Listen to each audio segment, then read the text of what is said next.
holes and got up to the house, which is still there, luckily. Yeah, so we had absolutely no idea what we were doing, and I had my editor at the time, David Shipley. He had just taken over the editorial page, and I was doing all politics. And he said, we sat down to lunch, and he said, "What else do you think you might want to write about?" And to me, that's like, uh-oh. So I said, I don't know, gardening. I'd done a little of that.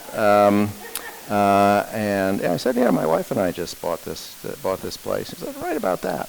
And sure enough, so then, I'd write about, getting busted by the light police, the Dark Skies Committee, because I had my lights were on. I got in big trouble. So I learned all about that, and, seeing the Milky Way, learning to hunt, which was a crazy notion for me. And my primary hunting stand is my bathroom. I checked with the state to make sure this was legal. I just figure my go-to ecologist, Bert Harris from Clifton, is here. But I know that this is it's the right thing to be doing ecologically. So I don't feel like it's the right thing to do from the bathroom window. So this year I tried, and I got one of those really nice towers. A hunting tower stand. It has the thing, it's huge. It's very comfortable. It's got a chair in there. So I bought it, set it up. Took a long time, and spent day after day in it. And it's like, I guess apparently the deer can tell when you set up a a massive tower, and they weren't any interested in going anywhere near it. So finally, it was at dusk one day. I just sadly back to the house. And I looked out the window, and there were 8 deer sitting there. So I had to open the window. At least it was a different window. I didn't shoot it out of my bathroom window again. So I'm making some progress. But anyway, so this is, I guess that was a long answer to your story, to your question of saying that it's all random, and I don't know how it happened. And please help me. I have a similar story, but nobody's here to hear that. So how do you describe Rappahannock?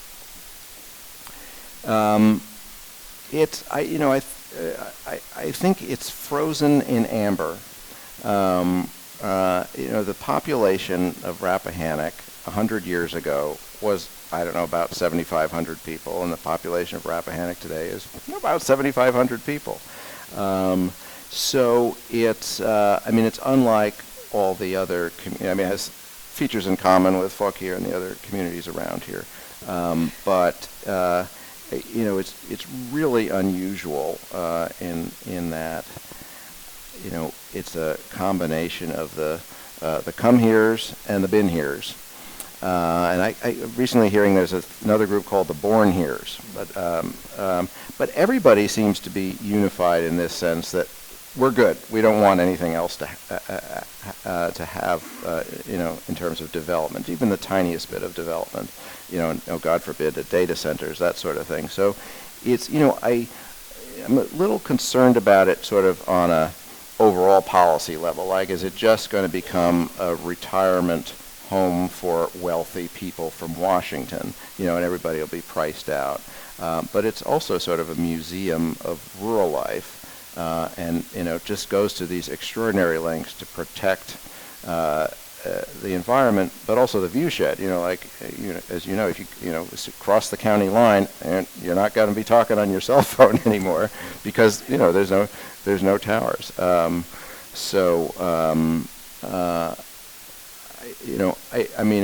think it's a great treasure, but it's also, it's got a lot of challenges. So, if I didn't pass through Warrenton to get everything I need before going out there, there's not much. You can get a lot of things at the corner store, but we have, I think we have one doctor in the whole county, and I haven't met him. If he's here, I'm going to be in a little trouble, but I think he was prescribing ivermectin during the pandemic, so I'm not sure he's exactly my type of doctor. Yeah, so that's sort of the challenge of being there. But I just feel, as soon as I head on, just as soon as you get out of Warrenton, as you're heading out there, suddenly the mountains open up. I can just feel my blood pressure go down 20 points. It feels like right there. So has anything surprised you about the place? Well, everything surprised me. I mean, what? I had no idea. Snakes surprised me. We knew that I should say the place was a bit of a disaster. And it, my neighbor Mark Anderson is here, so he knows this better than I do. But there was a couple in their 90s, and they were just had not been able to keep up the place as they aged, and I think part of the reason we were able to buy it is because all the trees had become overgrown over the house, the bittersweet vines and everything. So you actually couldn't really see the view, which was the selling point of the whole thing. And my wife had, when we first came into the house, she said, "This looks like the kind of place where a psycho killer would chain you to the radiator." But we just figured, all right, we're not even going to do an inspection. It's another lesson learned. Just because, we're going to have to redo it all anyway. So anyway, when we finally got around to it, looked in the crawl space, and it looked like party streamers. All the snake skins hanging from the pipes and the seal. I mean, there were like hundreds of them. And then that was okay. And people were like, no, that's great. They're black snakes. They keep away the copperheads. I'm like, copperheads? But the worrisome one was, I went up to the attic, and it's the same thing. The snakes were all over the attic. I'm like, well, if they're down there and they're up there, they're probably right around me. So when I was thinking like snakes on the plane, they'd start coming out of the light fixtures. And we got it pretty well sealed up with removing all the things from around the house. So the great amount of nature extends 100 feet beyond the house, and anything within 100 feet of the house, it's not going to be there. But and then after all that, we got it all fixed up, my buddy, college buddy, came out to go turkey hunting with me in the spring, and he called the turkey in. I missed the turkey when, needless to say, we gave up. I came back, and I heard him give. I was upstairs, and he said, "Dana, is this a joke?" So he stepped out of the shower downstairs, and there was a coiled 8-foot snake. And he thought I had just put down a rubber toy, because it looked exactly like that, and he tossed his boxers at it, and the thing started moving. So at this point, I was well prepared, and I came running down with my snake grabber, shaking, of course. And I reunited that snake with its brethren outside. Black snake? It was a black snake. Yeah, I haven't seen the copperheads yet, but I think I've removed every stone on my property, so I'm probably good. The first pest control in the mountains was putting black snakes in your attic and under your house. So you do that on purpose? Absolutely. Oh, all right. Mountain people did it on purpose. So I'm going in reverse. Yep, leave them there. So quickly, how much time do you spend there versus D.C. these days? Well, it depends on who's asking. If you're the District of Columbia Taxing Authority, I spend 51% of my time in Rappahannock. But yeah, it's about half the time. So I've still got 2 stepkids who are in D.C. public schools. So the plan is my wife and I will be out here full time, maybe, hopefully keep an apartment in town. Yeah, so I come out whenever I can. She comes out whenever she can. But, sometimes I've noticed there's several men out here. Wives tend to be more in the city. We're sort of like the widowers. Mm-hmm. And we get together out in the country. But yeah, that's when I'm on my tractor and doing my damage to the land. Yeah, we'll get to that. So let's talk about the transition from political columnist in the opinion section to I'm not even sure what you are, but you work for the future, what we're calling the future section Yes. now. How did that come about, and what is your job description? What are you supposed to be doing? All right, that's a good question. I'm not exactly sure of it either, because we're sort of figuring it out as we go along. But I said after the 2024 election, like, I just can't do this again. It's been 10 years of Donald Trump, and even when I thought there was going to be sort of a break, there really wasn't ever a break.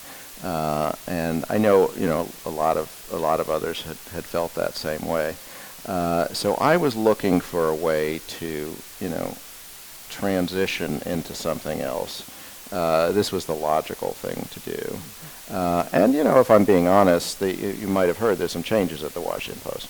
So that sort of, shall we say, hastened my decision along a little bit. And, one of the areas where we're putting new attention, now I hesitate on that a little bit, because as you also might have heard, we're supposedly this week are going to be some massive layoffs and stuff. But assuming I'm working a week from now, the idea is we want to help people, sort of grapple with the changes and the challenges of the 21st century. So, it kind of feels like everybody feels bad, and it's like, do we have to feel this bad? Do we have to feel like, the government is out of control, democracy is falling apart, the planet is melting, we're in a biodiversity crisis, AI is taking over and is going to throw us out of all of our jobs, social media is just a cesspool, and so I call it rehumanizing. How can we, sort of get back in touch with our humanity? Now, my main interest is in doing that through nature. But so I don't want to be a Johnny One Note doing that every week, so I'm spending some time writing about technology and people finding solutions there. And a lot of this, sort of informally called the happiness beat. Like how you, talking to a lot of positive psychologists and such. And I'm also writing about the community out here. So like last week's column, for example, was about the super volunteers. They're mostly retirees. You're probably a lot of you are them in Rappahannock, and I'm sure here, the community just can't function without that volunteer labor. So I wanted to sort of celebrate the rescue squad and the people who do everything else. Support the public library. So I checked with some of my positive psychology folks, and sure enough, there's research showing that those who are volunteering, their blood markers actually show that they've decelerated the aging process, so it actually makes you live longer to volunteer. So, that fit in very nicely with sort of the new theme. So the idea is hopefully making people feel a little better. I don't want to be sort of Pollyanna and say everything's great, because it's not. But also there are things that we can feel good about, and a lot of that is wandering around the woods, even in the winter. Maybe not this last week, but when it's a little more hospitable. Well, it sounds like a great gig, and it's fun for us, the reader. But I think you said on a recent podcast that you're actually working harder now Yes. than you did as a political columnist. Can you explain that? Yeah, no, it's. I mean, I was covering politics since the mid '90s, so I could do it in my sleep, and it was, and I did feel like it was just, particularly, with the return of Trump, I felt like every week it's like, it was like triage, right? It was like, just finding which, I only have so much space. How many outrages can I fit into it? And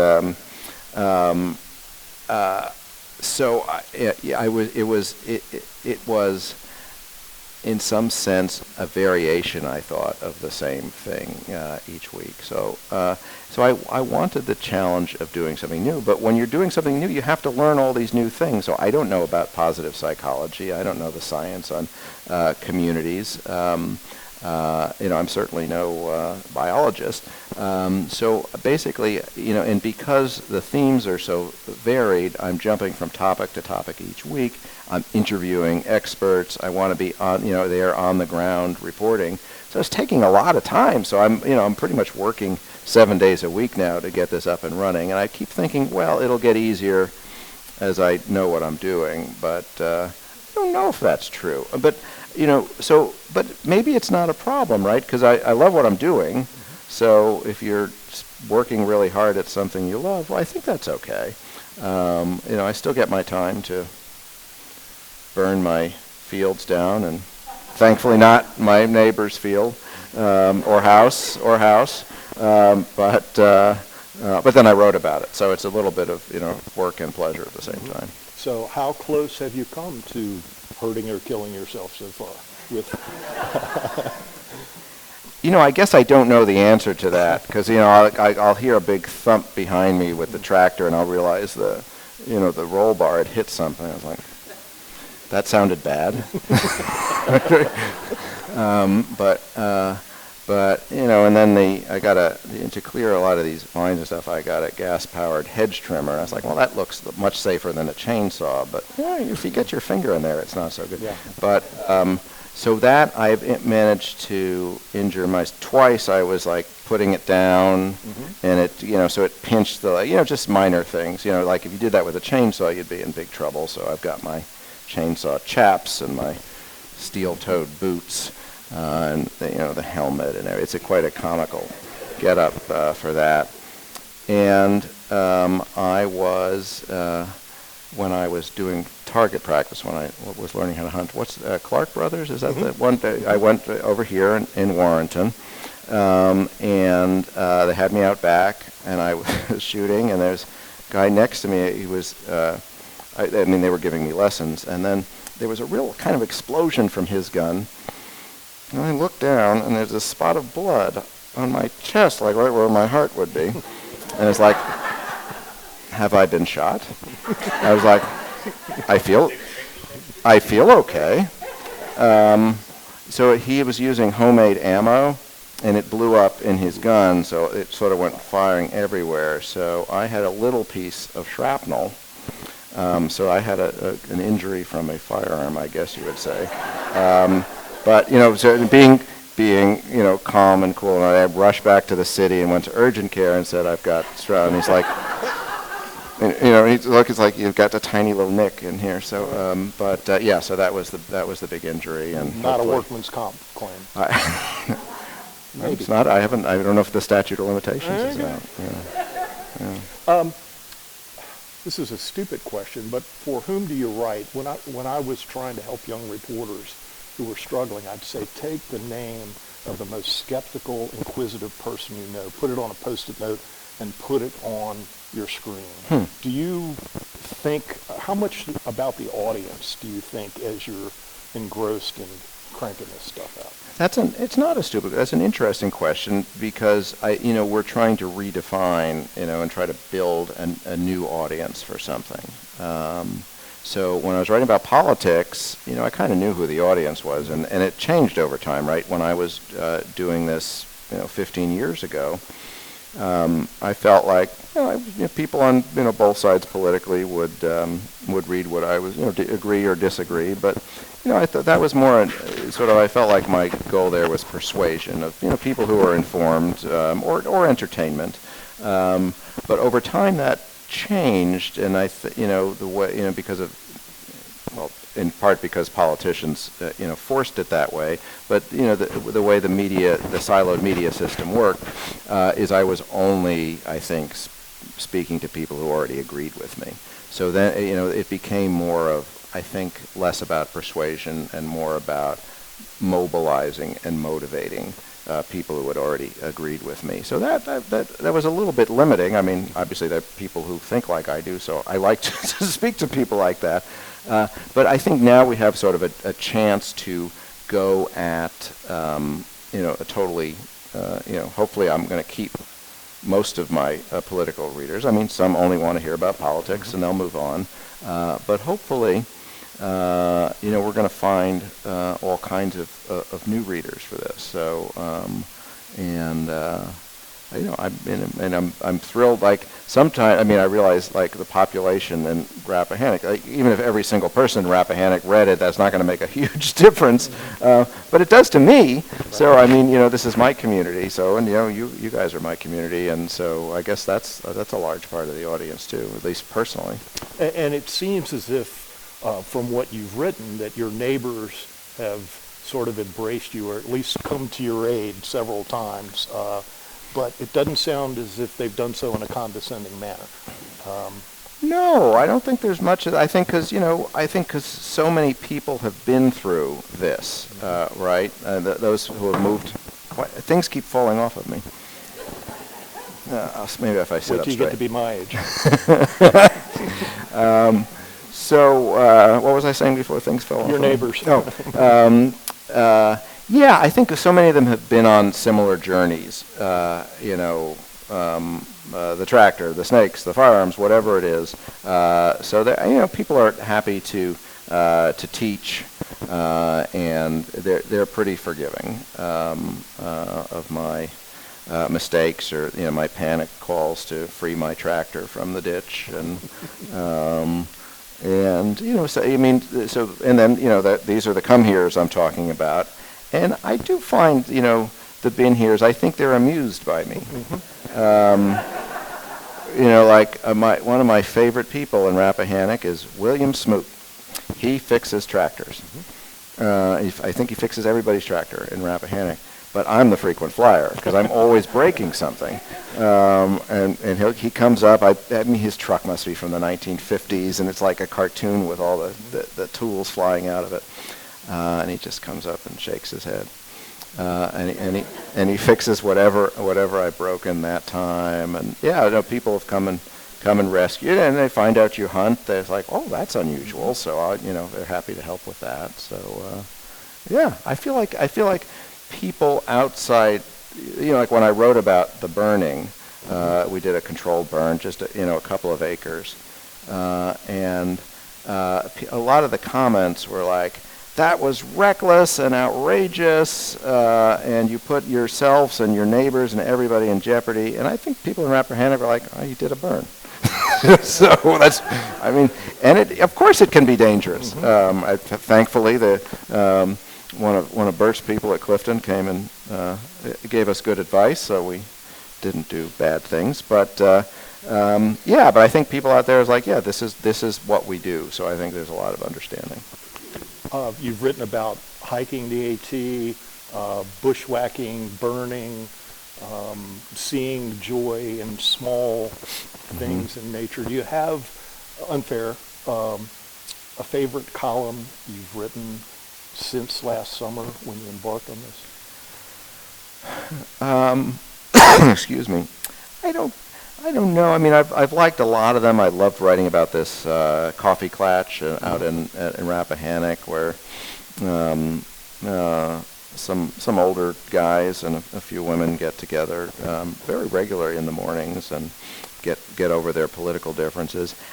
Probably the one that I just had the most laughs doing was writing about Willie, the dump operator. Yeah, that's my favorite. in Rappahannock and Flatwood. And I'm sure in fact, I know there are other characters like this, and you all have to tell me who they are because I don't know them. But they need attention. But what an amazing man! He's paid, I think he said $30,000, like the lowest. 38 was that what he said? Yeah, like the lowest paid man in the county, he loves his job, and he's always up for everybody. And he makes hysterical videos that he posts on Facebook about things at the dump. He comes busting out of a tanning bed somebody threw away. He's jumping on pogo sticks. And it gave, he's so joyful, and it made me joyful.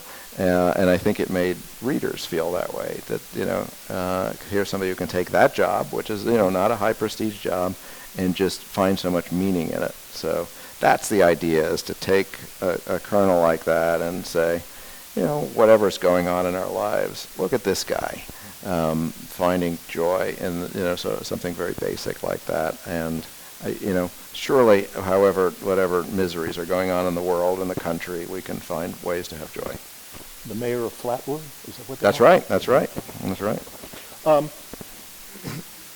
As a former journalist, I'm always interested in process. So how do you go through idea, research, execution, whatever? Do you have tried and true methods for your work, or you just sit down and They're tried. I don't know how true they are, but and again, everything's changed for this. When it was politics, it was just like watching what's coming across the transom and, intercepting things and, adding them to my notes and then writing it up at the end of the week. This is entirely different because I've got a story list of, 50, 100 ideas, and I'm reporting a bunch of them simultaneously. Mm-hmm. Like, I just wrote about the rescue squad and the volunteers. I actually started reporting that in August.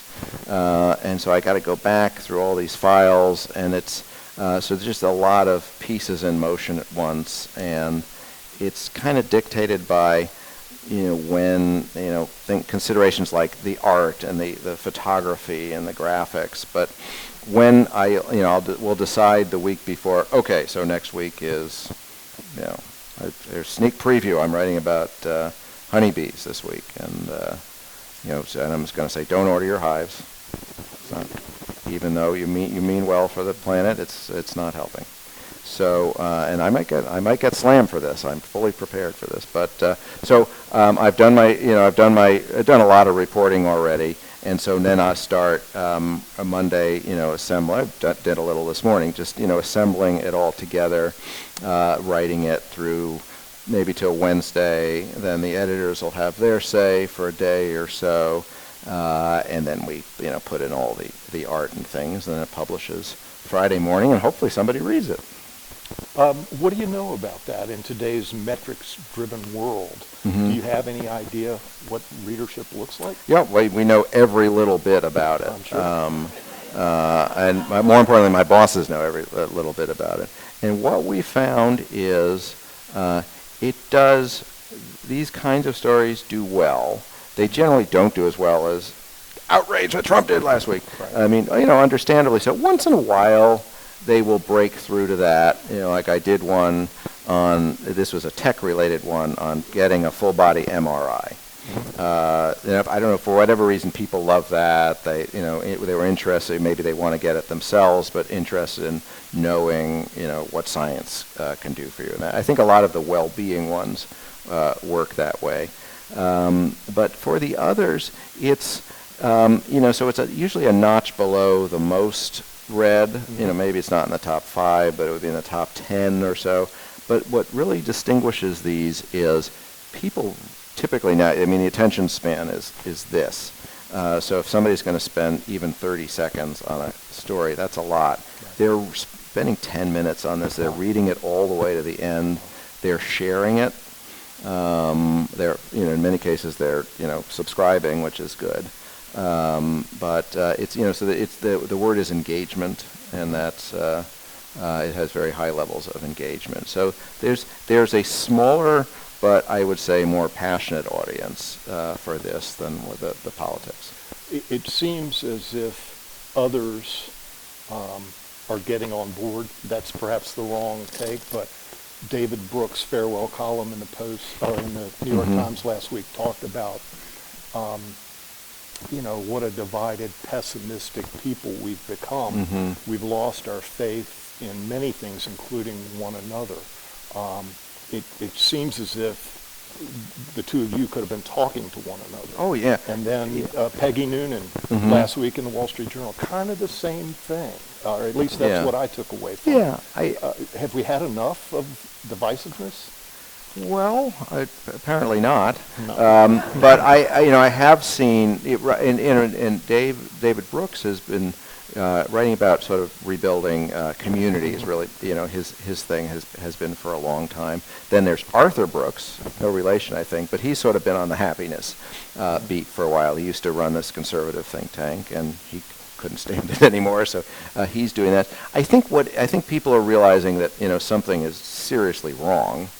And we need, there's a huge hunger out there for figuring out answers to it. So, that doesn't mean, it doesn't automatically translate to say, all of a sudden people are going to put down the outrage and start picking up this. Right. Because, I remember I started out at the Wall Street Journal, and one of my early stories was about the something called Hope magazine, and it went bankrupt, which was funny to me in a way. But it's also like people say they want good news and they want to know, reasons for hope. But when you actually look at their habits, that's not what they do. Right. And that's why I'm careful to say I'm not doing Pollyanna, everything's fine stuff. I'm trying to do, here's how we can do better, or how you can at least feel better.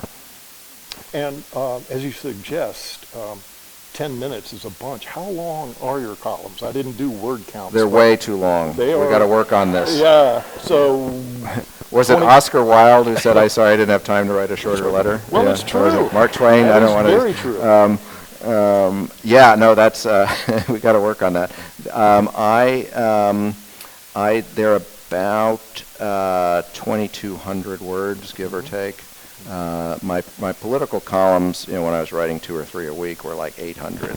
And that same editor I was talking about, who wanted me to write about the country, said, I want you to write once a week and not 3 times a week. So I was like, So then I just wrote 2,400 words instead of 3 times 800. But yeah, it's probably a bit much even. I'm glad people are reading most of it, but it's probably, we could probably do it in shorter bites. You've described yourself as a highly creative hypochondriac. How has this work changed you in the last 7 months, or has it?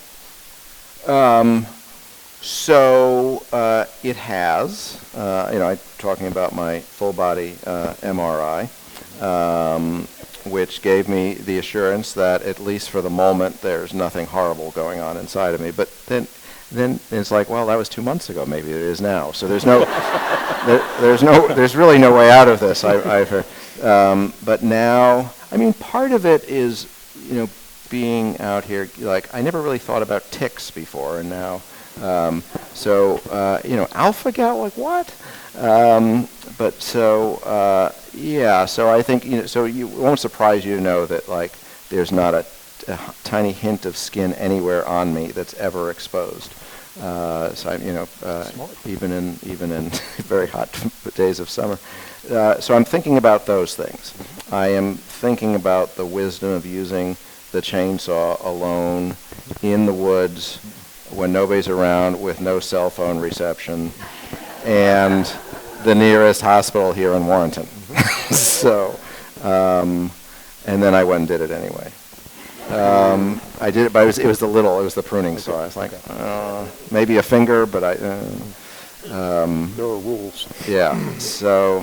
I think about those sorts of things, but I do feel a little bit calmer, and I think that's sort of just being out in nature. And even, this is very stressful times in my industry and at my newspaper in particular. But I often find that if I'm really down about something at work or a story or whatever it is, it takes so little time to just step outside and just start puttering around, or even refill the bird feeders. And I'm like, you can really get a really rapid reset. So I'm not calm, but I'm calmer. You got to consider what the baseline was. Had any of those discussions with colleagues about how the hell do I get out of here and do something like you're doing? No, I haven't heard a lot of that. They tend to be snakes. I guess a few of them. Many of them come out and visit and look at that sort of thing. I think they are more. I think they're less. I want to do that than sort of vicariously. Wow, you're a freak, and that's interesting. So I think it's more of that than that they want to do what I'm doing. Apparently, I'm not making it sound like it's that attractive. Do you ever hear the Green Acres theme playing in your head? Eddie Albert and Eva Gabor singing the song? It was a little bit ahead of me. Well, sorry, I'm old. But yeah, no, I think about. I mean, there's a certain timelessness out there, right?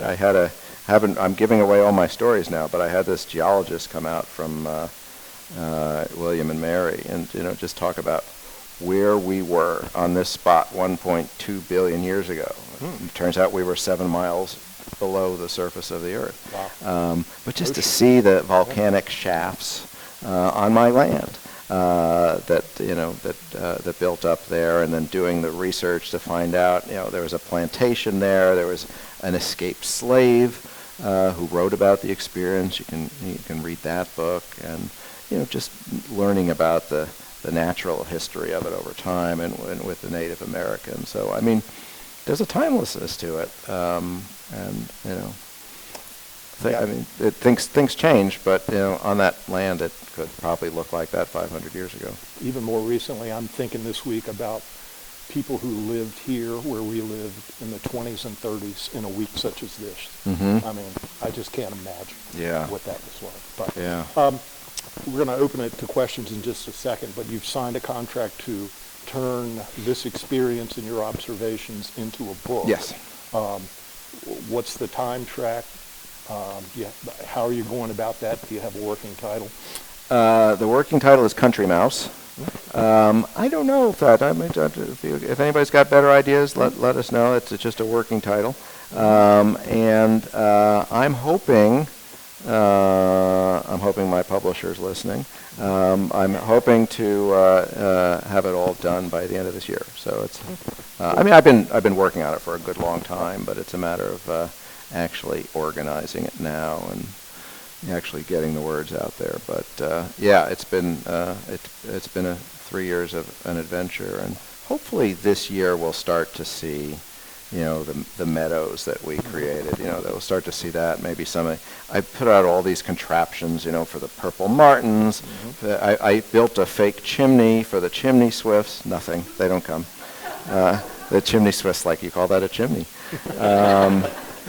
We've got the barn owl boxes and the kestrel boxes, the screech owl, and the only ones that come are bluebirds. They'll come to my bluebird house, and of course starlings will live in everything. So, but hopefully this year we'll have progress, and it'll actually start to pay off. Cool.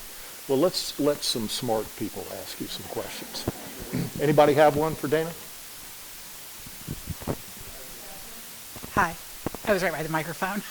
Hey, thanks for this talk. I read your column about the tech giants who are starting this movement to kind of counteract our de-evolutionary, movement. I strongly believe that the answer to a lot of our problems is to get outside more often. Yes. And to get outside together more often. And so we had Sesame Street counteracting like the commercial impact of cartoons and TV, right? Mm-hmm. So what do we have that actually links all of this together that counteracts the billions of dollars that people get from us, mm-hmm. including the Washington Post, spending all of this time hunched over our devices? Mm-hmm. So I appreciate that group is starting, and they are having some movement toward it. But who would you say is our Sesame Street for getting people outside, getting people together, getting us off of our device, or using our technology in a way that's like reasonable? So thanks. Yeah, it's funny. Those people I wrote about, out in the Silicon Valley, they said they want to be the Sesame Street. To sort of change, to make our on lives healthier. Now, I think a lot of people would read that and say, the answer to the problems with tech is not more tech. And I get that. I'm just thinking, if you're going to spend your life on this device, here's a way that you can make that life a little better and a little bit more intentional.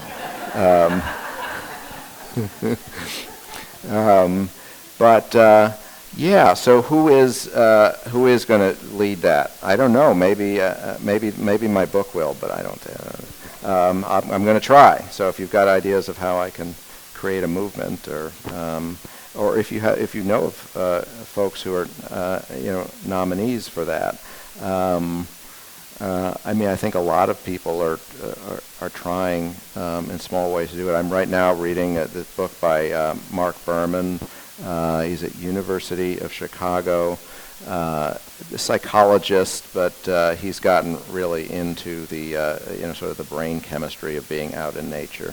I think it's called Nature and the Mind.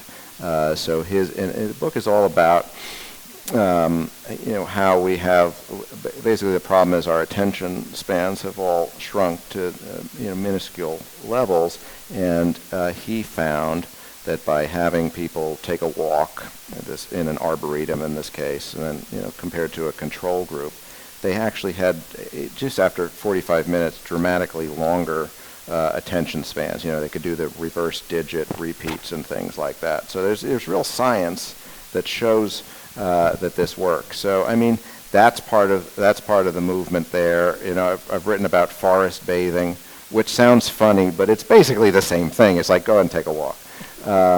So I mean, so many people are trying to do this in so many ways. I don't know if it becomes a mass movement, but I think people are aware, though. I don't think anybody's challenging the notion anymore that this is good for our physical and mental health.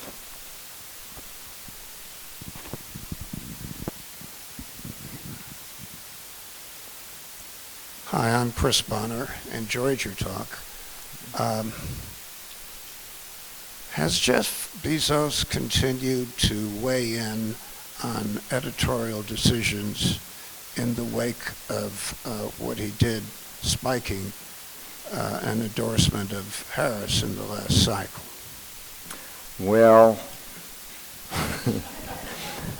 my colleague Jason Rezaian I think he was on with Jon Stewart a week ago, and Jon Stewart started railing about Jeff Bezos, and Jason kept going. So I'm going to have a drink of water right now, and so there's not much to be gained for me in addressing that. But I'm no longer on the editorial page. So I'm in the news section, and there's certainly no interference with what we do there. So that's about as far as I can go.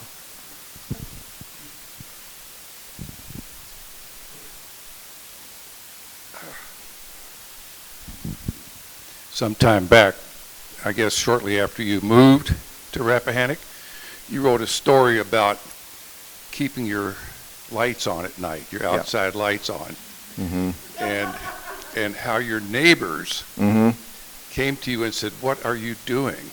Yeah, and they said it looks like E.T.'s spaceship.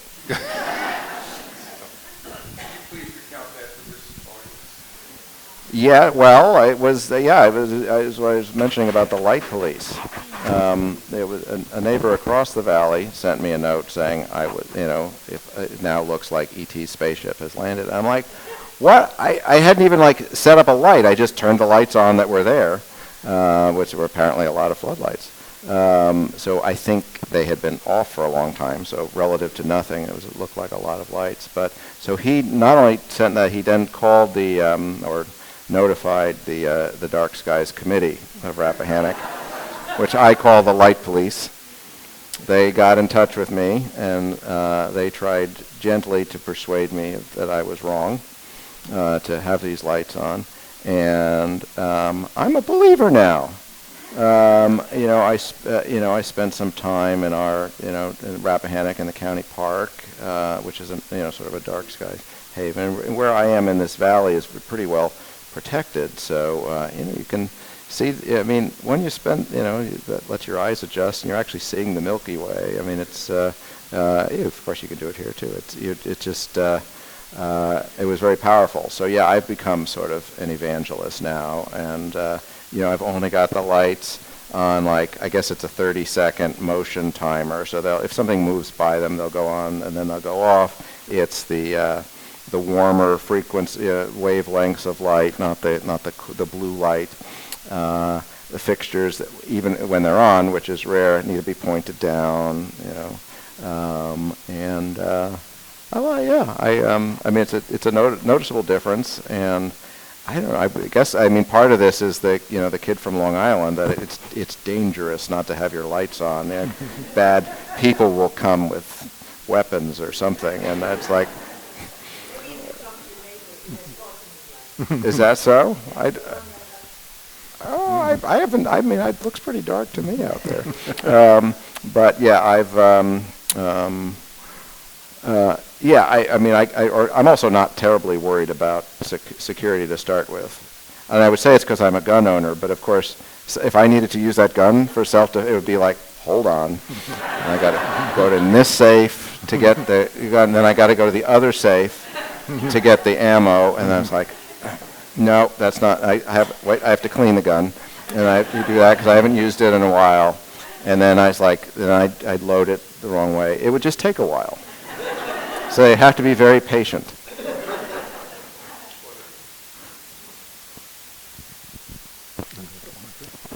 Wait. She's got a microphone, so she's...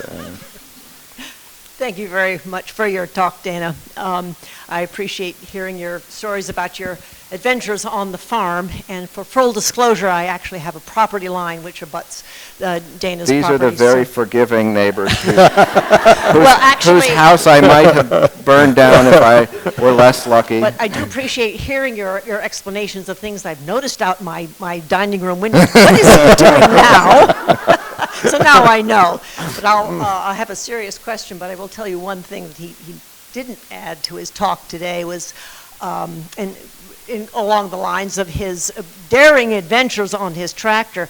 Because our driveways run parallel for maybe 200 or 300 feet, I can see kind of into Dana's yard as I drive up to my property, my house.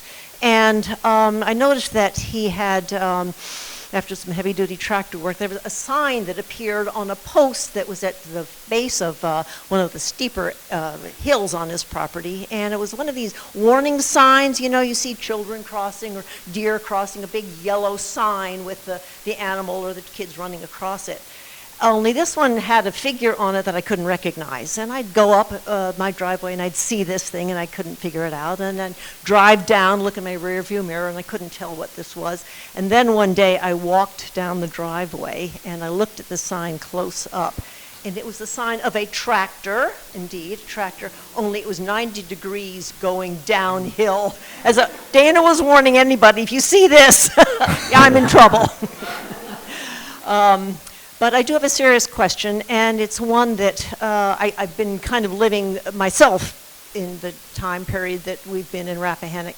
We have some unique challenges being a small rural county with an unusual demographics, an older population, a very wealthy population, with everybody's property in either agricultural land or forest land or something, so the tax base is very low. So we have a rich county with a very meager budget for the county to work with. Have you considered, along with your very eloquent and humorous descriptions of country life, considered taking on some of the challenges that you are aware of in living in a rural county, such as what happens to the budget for the school system to ensure that the school kids have an adequate population, or how do you address in a budget for a big capital investment item like a new courthouse when you have a poor county and you don't have a lot of funds? Things that we've talked in the past about the challenges of bringing broadband coverage to the county. So I wonder if you would consider taking on some of the less glamorous sides of living in the country and to add to your repertoire of great stories. And please don't stop. Well, thank you, Margaret. I was worried you were going to say, have I considered paying more in taxes? But taxes are quite low. I do want to tackle those. I guess it's a question of, I want to figure out what I want to do rural themes overall. I also want to figure out what people are going to read. Like, we spoke when I wrote about broadband, which they're finally getting the first little bit of it out there in Rappahannock. Very interested in the schools. there are Rappahannock News, which is terrific. I was just reporting on, what was it, like 50% turnover among teachers. I was just hearing that there's 126 kids in the county being homeschooled, which may not sound like a lot, except the whole school's only got, 800 or something like that.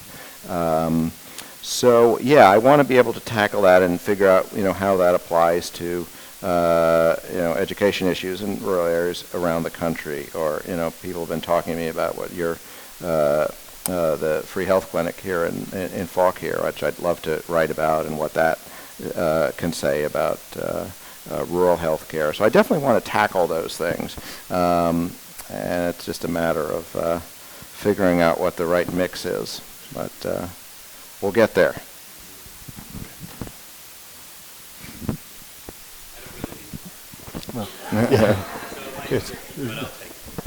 I'll conform. So my name's Larry Finkel. I live in Warrenton. I have a small farm here, which is all the work I need. I do have some property out in Rappahannock, which I thought I would develop, which I decided not to, because of all the work it's taken to keep my property here in Warrenton up.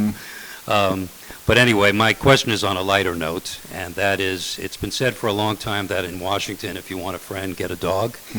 And so I was wondering if you have a dog and you can combine that with your desire to get out in nature, which dogs are very good for. That is an excellent question, and I'm sorry that my wife is not here to hear it. So maybe you can, I'll give you her email, and you could say, Dana needs a dog. So we had a dog. It tragically died. I was only 18 months old. He got cancer. It was very sad. So it was too much trauma in our household, and also the cats really hated the dog. So but I out in the country, I really want that dog. So someday.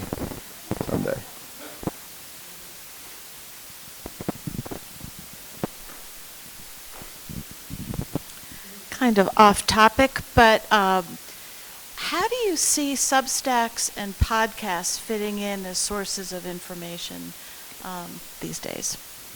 As sources of information. I mean, they're not, I may be an outlier among my colleagues. They're not really a source of information for me, just because I don't find it's not efficient. I've thought about Substack as a writer, as a producer of words and consumer of words, and I mean, there's just a tremendous amount out there in both, podcasts and in Substack. What I think is valuable about a newspaper or a news organization is it pools all of that together and sort of curates it in a way, because I can't possibly, it's really hard to keep track of all those different things. It's just not very efficient. And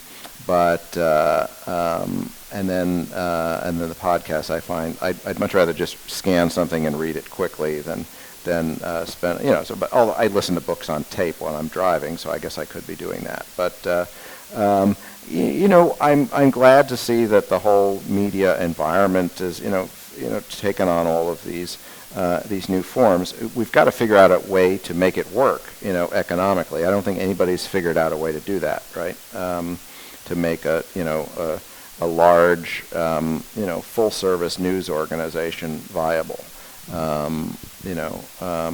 It's almost always a money-losing proposition now. I mean, the New York Times is an exception, but they've got all these games that are making them money. No, I mean, it's really.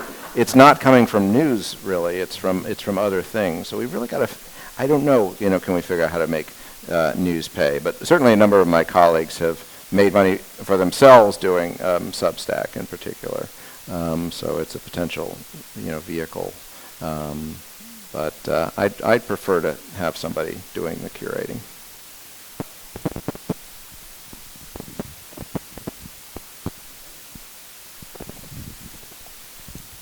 Hi, my name is Terry, and I think I moved to Rappahannock the same time you did. Uh-huh. But I came from New York City, so I didn't even own a car. Oh, man. I Okay. got the strangest looks when they were like, really?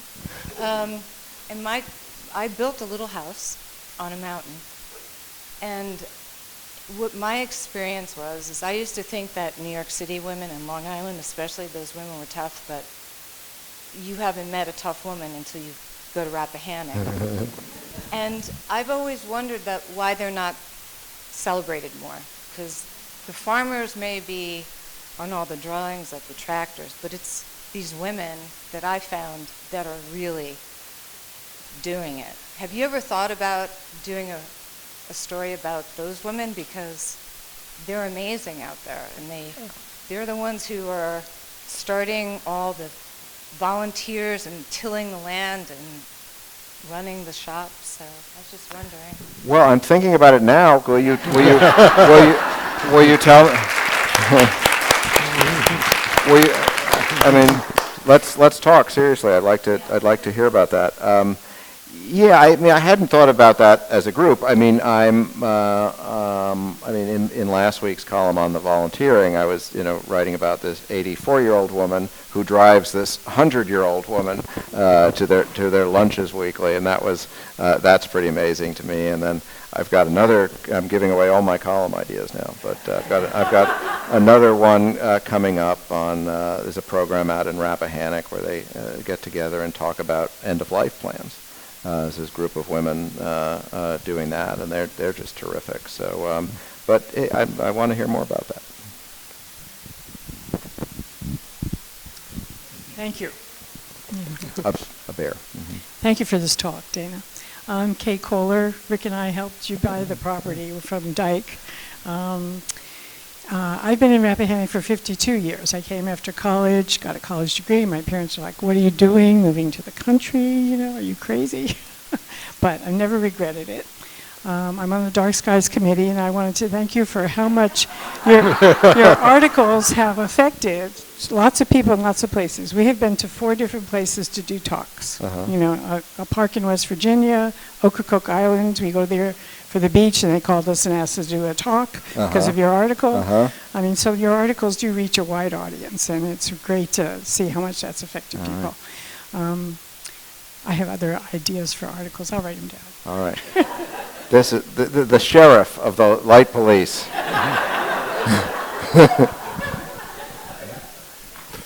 Last call, last chance. Dana, welcome to the country, and thank you so much for moving here.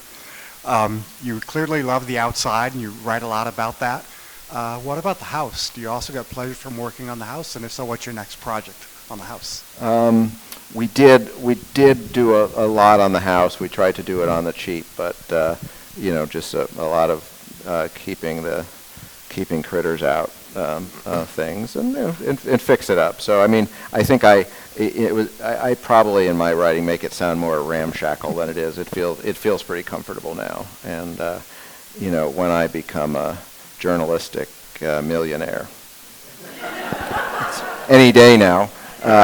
Then we'll do things to a higher grade, but it's just fine the way it is. But thank you.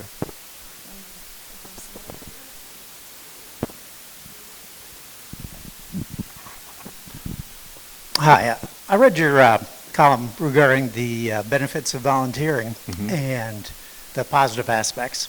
And it was amazing to me as I read the comments on that. They were overwhelmingly negative.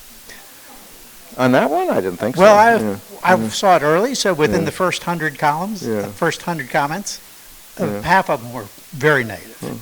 So in any event, how do you respond to that when you see that sort of feedback? Does that bother you, or? Well, when I was writing about politics, I would think, as long as a lot of people are commenting, they can say whatever they want, and so that didn't matter much one way or the other. Usually they'd be fighting with each other. So I didn't really read the comments. I'm more interested in the comments now, and that's why the one about the burning got a lot of negative comments, for sure. And we did have AI summaries of the comments, so you can also pick it up that way. So the one on the volunteering said the comments are overwhelmingly favorable. However, there are some who said blah blah blah. So in general, that was a pretty favorable one. But and sometimes they catch you by surprise, right? You don't really know why somebody would react negatively to one, but there's, and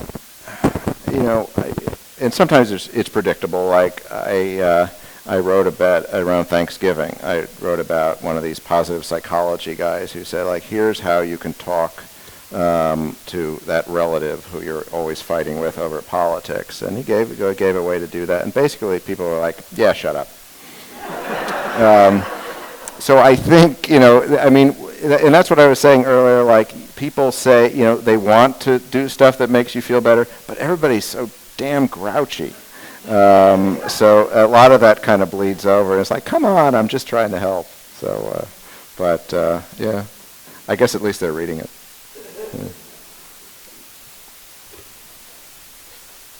Well, please join me in thanking our guests, Dana Milbank and Lou.